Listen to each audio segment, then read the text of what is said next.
Imaginez il y a quelques années, dès qu'on allumait un projecteur, il faisait tout de suite 40 degrés. Il fallait mettre 10 couches de gélatine avec des pinces à linge qui ne tenaient même pas. Mais ce monde a complètement changé depuis quelques années grâce à l'apparition des projecteurs LED. Donc dans cette vidéo, on va voir les avantages de la technologie LED et aussi ses désavantages parce qu'il y en a quelques-uns.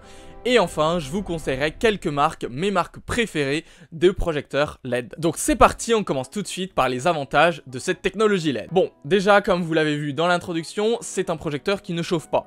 Enfin, pas tout à fait. En fait, le projecteur ne chauffe pas devant, il va chauffer plutôt derrière. Pourquoi? Parce que, pour fonctionner, la LED, enfin la technologie LED a besoin d'être à une certaine température, je crois 70 degrés, un truc comme ça. Pour refroidir après, il faut que l'air chaud circule et sorte. Du coup, ça sort derrière, mais par contre, ça ne sort pas devant. Alors que par exemple, tout ce qui est tungstène, comme c'est de l'incandescent, c'est un filament qui chauffe, et donc, si ça chauffe, ça produit de la chaleur, et ça produit de la chaleur qui vient directement sur les comédiens, etc. Ensuite, comme je l'ai dit également dans l'introduction, il n'y a plus besoin de CTB, de CTO. Petit point pour ceux qui ne savent pas ce que c'est que CTB et CTO. Donc CTB, en gros, c'est Convert to Blue, c'est pour avoir une température de couleur plus faible, donc par exemple vers du bleu, alors que CTO, Convert to Orange, c'est pour avoir une température de couleur plus chaude, donc ce qui tourne autour de 3002 par exemple. Donc en gros, si on voulait du 5006 sur un projecteur qui nous faisait du 3002, donc par exemple les tungstènes, on mettait de la gélatine, donc Convert to Blue, pour avoir du 5006 sur la peau de l'acteur. Parce que sur des projecteurs à incandescence, on ne peut pas changer la température de couleur, non, malheureusement. Sur les LED, on peut maintenant, puisque en général, la plupart, que ce soit des panneaux LED ou même des projecteurs COB, on peut changer la température de couleur. Globalement, on va de 3002 à 5006, on peut aller un petit peu plus loin. Par contre, faites attention parce que tous les projecteurs LED ne sont pas bicolores. Il faut, donc pour que qu'on puisse changer justement cette température de couleur, il faut bien qu'il y ait marqué bicolore et pas white color 5006 par exemple. Parce qu'il y a des projecteurs du coup qui sont un petit peu moins chers que les bicolores, qui peuvent faire juste du 5006, et là où il y a besoin quand même de gélatine si on veut changer la température de couleur. Autre avantage, c'est de pouvoir dimmer le projecteur, parce qu'avec les projecteurs tungstène, les blondes, les mandarines, etc., on avait besoin d'un appareil, d'un boîtier en plus pour dimmer, donc ça s'appelait un dimmer. En fait, on branchait la mandarine à ce dimmer au courant, et après on peut dimmer la mandarine. Par contre, un dimmer sert à dimmer une mandarine, une blonde, tout ce qui est tungstène.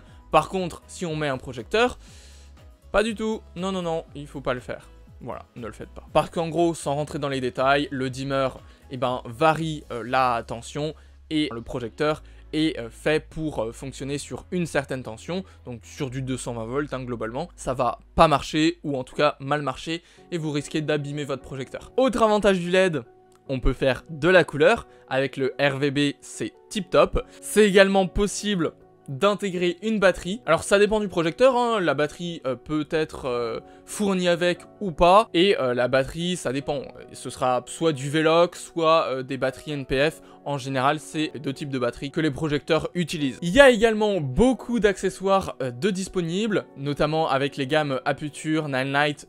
Il y a beaucoup de projecteurs, en fait, t'achètes le projecteur et t'achètes un accessoire pour modifier cette lumière. On a des softbox, on a des boules chinoises, on a des Fresnel, on a des découpes, on a plein de choses pour modifier justement la lumière. Alors qu'avant, t'achetais ton projecteur, et puis pour modifier la lumière, soit tu utilisais un cadre de diff, etc.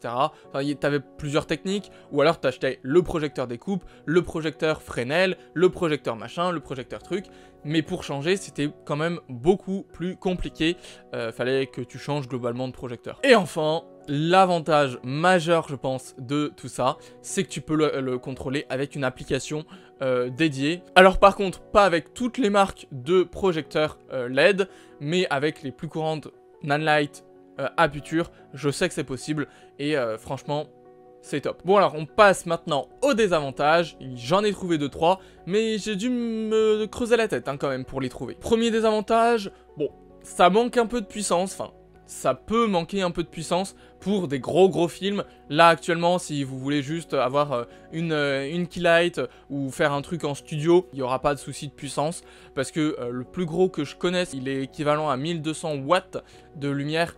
Donc autant dire que ça envoie pas mal, hein. Mais effectivement, pour le cinéma, bah parfois il y a besoin d'utiliser des 40 watts. Donc là, clairement, du LED en 40 watts, c'est compliqué. C'est très compliqué. Ensuite, deuxième désavantage, ça va être plus au niveau de la fabrication. Donc si c'est pas une bonne marque ou que la fabrication n'est pas totalement bien faite, la couleur sera pas forcément super belle et rendra pas forcément bien. Donc ça, faut bien faire attention, que ça respecte bien les normes de couleur et que le blanc soit vraiment blanc et qui tire pas vers le vert ou le magenta par exemple. Et ensuite, bon, la LED, c'est quand même assez cher hein, par rapport à d'autres projecteurs, par exemple une blonde mandarine. Si on rajoute en plus les accessoires, etc., ça devient vite assez cher. Mais de plus en plus, ça tend à diminuer hein, le prix, donc je suis sûr que dans quelques années, ce sera aussi courant et aussi peu cher que en fait tous les autres projecteurs. Ensuite on passe aux marques et modèles que j'utilise et que je préfère. Mon préféré, je pense que c'est Aputure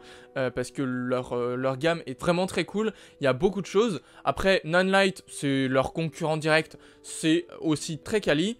Alors Aputure, je considérais plus parce que l'application, je sais qu'elle est très intuitive, elle est très simple à mettre en place et tu peux contrôler, tu peux créer des scènes et tout, contrôler tout sur ton smartphone, allumer tous les projecteurs d'un coup, comme ça, quand tu pars en pause, paf, t'éteins, quand tu reviens, paf, tu rallumes, t'as rien besoin de brancher, débrancher, éteindre, etc.